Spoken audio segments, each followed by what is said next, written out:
Hello friends. So आपण e-way बिलचा part बघतोय आणि या लेक्चरमध्ये आपल्याला बघायचं की ई-वे बिलची व्हॅलिडिटी पिरियड काय आहे. म्हणजे ई-वे बिलचा किंवा कन्सॉलिडेटेड ई-वे बिलचा म्हणजे आम्ही जर ई-वे बिल जनरेट केलं तर ते किती टायमिंग पर्यंत कुठच्या डेट पर्यंत व्हॅलिड राहील किंवा आम्ही कधीपर्यंत म्हणजे असं आम्हाला करून चालेल का किंवा आम्ही आज ई-वे बिल प्रिपेअर केलं आणि मग ट्रान्सपोर्टेशन त्याचं आम्ही कधीही करू. सो असं आपल्याला कुठेही करून चालणार नाहीये. सो मग त्यासाठी काय करायला लागेल तर ते त्यांनी आपल्याला ह्या पार्ट मध्ये किंवा ह्या रूल मध्ये सांगितलेलं आहे. सब रूल 10 जो आहे त्याच्यामध्ये. So let's see that thing. So आता त्यांनी काय सांगितलंय, बेसिकली व्हॅलिडिटी सांगताना त्यांनी दोन प्रकारचे व्हेकल्स जे आहेत त्याच्यावर व्हॅलिडिटी डिपेंड केली. सो दोन प्रकारचे व्हेकल्स कुठचे आहेत, एक तर over dimensional cargo. Over dimensional cargo म्हणजे ज्याचा त्यांनी एक मोटर व्हेकल्स ऍक्टच्या अंडर एक लिमिट ठरवलेली आहे की त्या लिमिट पेक्षा जर जास्त लेंथचं व्हेकल असेल तर त्याला ओव्हर डायमेन्शनल कार्गो असं म्हणतात. सो इथे दिलंय बघा की cargo carrying as a single indivisible unit and which exceed the dimensional limits prescribed in rule 93. I think if I am not sure but I think 14 मीटर्सची काहीतरी त्याला लेंथ आहे. सो त्या लेंथ पेक्षा जे जास्त असतात ना त्याला ओव्हर डायमेन्शनल कार्गो असं म्हणतात. तुम्ही ते मोठे मोठे ट्रक बघितले असतील ना की ज्या ट्रक्स मधून ऍक्च्युअली 5-5, 6-6 कार्स कॅरी केल्या जातात किंवा एक्सपोर्ट कन्साइनमेंट जे असतात त्यासाठी जे कार्गोचे मोठे खूप मोठ्या अवाढव्य आकाराचे जे ट्रक्स असतात त्याला ओव्हर डायमेन्शनल कार्गो असं म्हणतात. ऑब्व्हियसली त्याच्या स्पीडवरती लिमिटेशन्स असतात. हे ओव्हर डायमेन्शनल कार्गो अप्लाय करण्यासाठी म्हणजे ते ऑपरेट करण्यासाठी स्पेशल आरटीओचं लायसन्सही लागतं. सो हे जे ओव्हर डायमेन्शनल कार्गो आहेत ह्या केसमध्ये ह्याची लिमिट जी आहे ती वेगळी आहे आणि मग बाकी जे ऑर्डिनरी रुटीन ट्रक्स आणि व्हेकल्स आहेत ट्रान्सपोर्टेशनसाठी त्यासाठी लिमिट जी आहे ती वेगळी आहे. सो जर डिस्टन्स 100 किलोमीटर्स पर्यंत असेल, आता आपण दोन केस बघूया. एक आहे ती नॉर्मल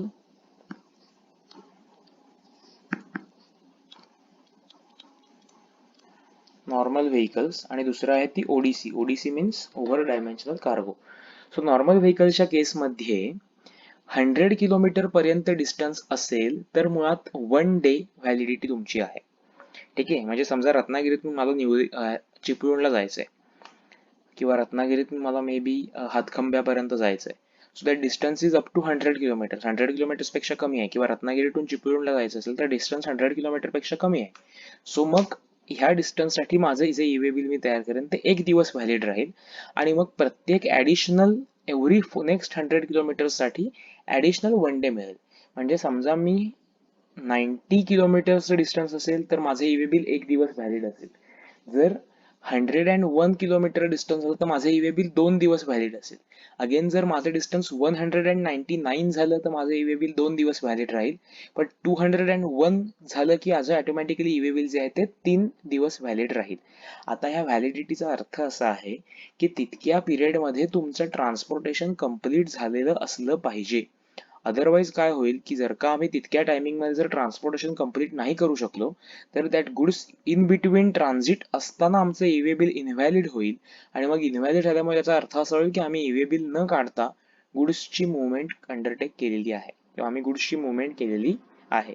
सो ह्या डिस्टन्स हे जे व्हॅलिडिटी पिरियड आहे त्या पिरियडमध्ये आमची ट्रान्सपोर्टेशन कम्प्लीट व्हायला हवं हे आपल्याला लक्षात ठेवायचं. सो आपण बघितलं की जर नॉर्मल व्हेकल्स असतील तर प्रत्येक 100 किलोमीटर्स ऑर पार्ट डे साठी 1 डे आपल्याला मिळतो. हे लक्षात कसं ठेवायचं, 99 किलोमीटर्स असेल तर 1 दिवस, 101 झालं तर मात्र 2 दिवस. मग 101 किलोमीटर्स पासून ते 200 पर्यंत 2 दिवस व्हॅलिडिटी राहणार. त्याच्यानंतर 201 झालं की मात्र 3 दिवसांची व्हॅलिडिटी जी आहे ती ऍप्लिकेबल होते. ओव्हर डायमेन्शनल कार्गोसाठी हीच लिमिट 20 किलोमीटर्स केलेली आहे कारण त्यांना स्पीडची लिमिट असते. सो जर डिस्टन्स 100 किलोमीटर्स असेल तर ते ओव्हर डायमेन्शनल कार्गोचं ई-वे बिल 5 दिवस व्हॅलिड राहील. जर डिस्टन्स 19 किलोमीटर असेल तर 1 दिवस व्हॅलिड राहील. 24 झाला की 2 दिवस व्हॅलिड राहील. परत 41 झाला की 3 दिवस व्हॅलिड राहील. सो तेच लॉजिक आहे. फक्त नॉर्मल व्हेकलसाठी 100 किलोमीटर पर डे त्यांनी व्हॅलिडिटी ठेवलेली आहे आणि ओव्हर डायमेन्शनल कार्गोसाठी 20 किलोमीटर्स पर डे हा व्हॅलिडिटी पिरियड जो आहे तो असाइन केलेला आहे. आता इथे काय म्हटलंय की 1 day other than one day from relevant date. म्हणजे रिलेव्हंट डेट पासून 1 दिवस व्हॅलिडिटी राहते. ही रिलेव्हंट डेट म्हणजे काय The relevant date means the date on which e-way bill has been generated, and the period of validity shall be counted from the time at which the e-way bill has been generated, and each day shall be counted as the period expiring at midnight of the day immediately following the date of generation of e-way bill. म्हणजे काय, ते example मला समजून घ्या की समजा e-way bill generate केलेलं आहे 0.04 आवर्स म्हणजे रात्रीचे 12 वाजून 4 मिनिटांनी, म्हणजे दिवस बदलतो on 14th March. Okay, then the first day would end on 15-16 च्या मिडनाईटला रात्री 12 वाजता, and second day will end on 12 midnight on 16-17 March and so on. So मी 14 मार्चला रात्री जर ई-वे बिल बनवलं तर माझा पहिला दिवस कधी संपेल, तर 15 तारखेच्या रात्री 12 वाजता, म्हणजे 16 तारीख ज्या दिवशी लागेल त्या दिवशी, म्हणजे मला ऍडिशनली एक दिवस मिळणार आहे. लक्षात येतंय का? Suppose e-way bill generated on 23.58 hours, म्हणजे रात्री 11 वाजून 58 मिनिटांनी जर मी ई-वे बिल जनरेट केलं 14 मार्चला, तर माझा फर्स्ट डे संपेल केव्हा, 15-16लाच. लक्षात येतंय? सो तुम्हाला फरक लक्षात येईल की डेचं काउंटिंग कसं करायचं आहे. सो मी परत काय म्हटलंय बघा, relevant date means the date on which e-way bill has been generated and the period of validity shall be counted from the time at which the e-way bill has been generated, and each day shall be counted as period expiring at midnight of the day immediately following the date of generation of e-way bill. So ज्या दिवशी मी e-way bill generate केलेलं आहे त्या दिवसापासून पुढचा दिवस रात्री 12ला जेव्हा एक्सपायर होईल तेव्हा पहिला दिवस एक्सपायर होतो. So ज्यावेळी मी 11 वाजून 58 मिनिटांनी 14 मार्चला ई-वे बिल जनरेट करतो, म्हणजे 14 मार्चच्या रात्री 11 वाजून 58 मिनिटांनी, त्यावेळी 15 मार्चला म्हणजे मला बरोबर दुसऱ्या दिवशी 12 वाजेपर्यंत माझा एक दिवस कंप्लीट होतो. पण जेव्हा मी 14 मार्चला 12 वाजता, म्हणजे ऍक्च्युली 13 मार्चला रात्री 12 वाजता जेव्हा 14 मार्च सुरू होईल तेव्हा जनरेट करेल, तेव्हा मला तो अख्खा दिवस मिळेल. आणि मग 15व्या दिवस जिथे संपेल त्या दिवसाच्या एंडला, म्हणजे 15 आणि 16 तारखेच्या बिटवीन जी मिडनाईट येईल त्या रात्री 12 वाजेपर्यंत माझा पहिला दिवस आहे तो व्हॅलिड राहील. सो त्यासाठी तुम्हाला एक एक्झाम्पल दिलेलं आहे व्हॅलिडिटीसाठीचं, ते तुम्हाला वाचून घ्यायचं आहे. आता हा व्हॅलिडिटी पिरियड जो आहे तो एक्सटेंड करता येतो का, तर तो एक्सटेंड करता येतो. एक्सटेंशन कोणाला पॉवर दिलेले आहे, तर कमिशनरला पॉवर दिलेले आहेत for certain categories of goods. So commissioner has powers that commissioner may, on the recommendation of the council by notification, extend the validity period of e-way bill for certain categories of goods as may be specified therein. So जर ह्याला वाटलं कमिशनरला की okay, आता जसं ह्या क्लॉथच्या under आता lockdown मध्ये हा पिरियड वाढवण्यात आलेला होता, की ज्यावेळी लॉकडाऊन डिक्लेअर झाला त्यावेळी जे गुड्स इन ट्रान्झिट होते त्यांच्यासाठी व्हॅलिडिटी पिरियड जो होता तो लॉकडाऊन संपेपर्यंत एक्सटेंड करण्यात आलेला होता. सो ही पॉवर जी आहे ती कमिशनरला दिलेली आहे. आणि extension by transporter in exceptional circumstances, जर का काही ट्रान्सशिपमेंट आहे, म्हणजे एका ठिकाणून कन्व्हेन्स चेंज केला जातोय किंवा ब्रेकडाऊन झाला असेल, what ever, in that case the validity period of e-way bill, the transporter may extend the validity period after updating the details in part B if required. So जर काहीतरी झालं की may be मी एका रूटने जाणार होतो, so मी ठरवलं की okay हा डिस्टन्स 101 किलोमीटर्स आहे, पण नंतर मला कळलं की ओके त्या रोडवरती खूप ट्रॅफिक होतं, सो मला एक लॉंग टर्म किंवा लॉंग रूट घ्यावा लागतो आणि त्या रूट मधून माझं डिस्टन्स येते 201 किलोमीटर्स होते. मग मी हे डिस्टन्स या रिझन्स साठी अपडेट करून त्याची व्हॅलिडिटी जी आहे ती एक्सटेंड करू शकतो.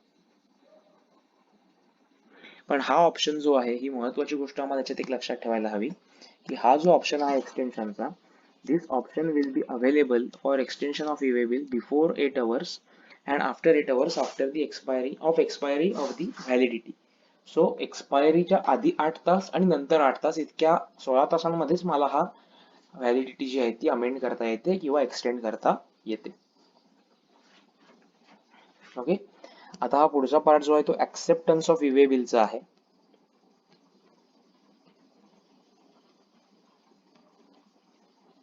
Yes, so acceptance of e-way बिलचा पार्ट आपण बघूया आणि त्याच्यानंतर आपण डायरेक्टली पुढच्या पार्ट वरती जम्प करू. सो ऍक्सेप्टन्स म्हणजे काय, तर हे ई-वे बिल पोर्टल वरती जेव्हा तुम्ही एखादं ई-वे बिल जनरेट करता तेव्हा तुम्ही त्याच्यामध्ये रेसिपियंटचे डिटेल्स टाकता. सो रेसिपियंटला त्याच्या ई-वे बिल पोर्टल वरती हे दिसतं किंवा हे त्याला ऑटो पॉप्युलर डिटेल्स होतात की तुमच्या सप्लायरने कुठची ई-वे बिल जनरेट केलेली आहे. So the details of e-way bill generated shall be made available to the supplier if registered, where information in part A has been furnished by recipient or transporter and recipient if registered. म्हणजे थोडक्यात काही ठिकाणी recipient generate करतो, काही ठिकाणी supplier generate करतो. So जे कोणी इन्व्हॉल्ड आहेत त्या लोकांना ते अवेलेबल करून दिलं जातं, म्हणजे त्यांना त्यांच्या ई-वे बिल पोर्टलवरती लॉग इन केल्यानंतर त्यांच्या सेलसाठीची किंवा परचेससाठीची जी काही ई-वे बिल्स जनरेट केली गेली आहेत किंवा त्यांनी केलेली आहेत ती त्यांना बघायला मिळतात. आता समजा असं झालं की मी इथून गुड्स माझ्या रेसिपियंटला सेंड करतो आहे आणि चुकून मी दुसराच जीएसटी नंबर एंटर केला. सो रॉंगली दुसऱ्या जीएसटीएन ला मी ते गुड्स पाठवतोय असं ई-वे बिल वरती मेन्शन केलं गेलं. आता हे त्या रेसिपियंटला लक्षात आलं. आता माझ्याकडे 24 अवर्स आपण मगाशी बघितलं की मी कॅन्सल करू शकतो विदिन 24 अवर्स. पण मला हे 24 अवर्स नंतर लक्षात आलं की ओके आता मग मी कॅन्सल नाही करू शकत. पण मग या केसमध्ये रेसिपियंटला 72 अवर्सचा टाइम पिरियड दिलेला आहे की रेसिपियंट 72 अवर्स किंवा डिलिव्हरी विचेवर इज अर्लियर ह्या टाइम लिमिट मध्ये हे जे ई-वे बिल आहे ते रिजेक्ट किंवा ऍक्सेप्ट करू शकतो. ठीक आहे, म्हणजे थोडक्यात जर चुकीच्या त्याला जर का तुम्हाला रेसिपियंट तुम्ही आहात तर तुम्हाला तुमच्या सप्लायरने जनरेट केलेली ई-वे बिल्स चेक करावी लागतील. जर ती तुमच्या ट्रान्झॅक्शन्स नसतील, बाय मिस्टेक तुमच्या जीएसटी नंबर वरती ती ई-वे बिल्स अपलोड झाली असतील, in that case you can reject that e-way bill from your dashboard और your portal within 72 hours or time of delivery of goods whichever is earlier. ठीक आहे, so तुम्हाला acceptance किंवा rejection साठी हा part आहे. पण जर तुम्ही ऍक्सेप्ट नाही केलं किंवा रिजेक्ट नाही केलं तर तुम्ही after 72 hours it will be deem to be accepted.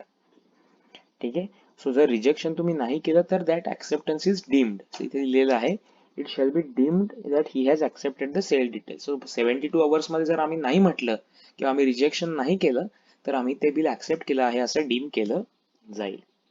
ठीक आहे, then e-way bill generated in one state is valid in another state. हे असलंच पाहिजे, नाही तर प्रत्येक स्टेट वाईज परत वेगळं ई-वे बिल जनरेट करत बसायला लागेल.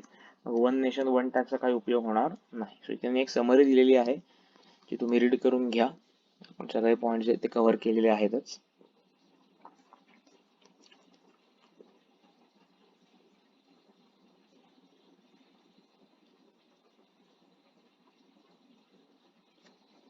ओके, सो आता याच्यानंतर इम्पॉर्टंट पार्ट आहे की ज्या ठिकाणी ई-वे बिल इश्यू करण्याची गरज लागत नाही. सो ते इन्स्टन्सेस जे आहेत आय थिंक 15 इन्स्टन्सेस दिलेले आहेत ते आपण नेक्स्ट लेक्चरला कव्हर करू.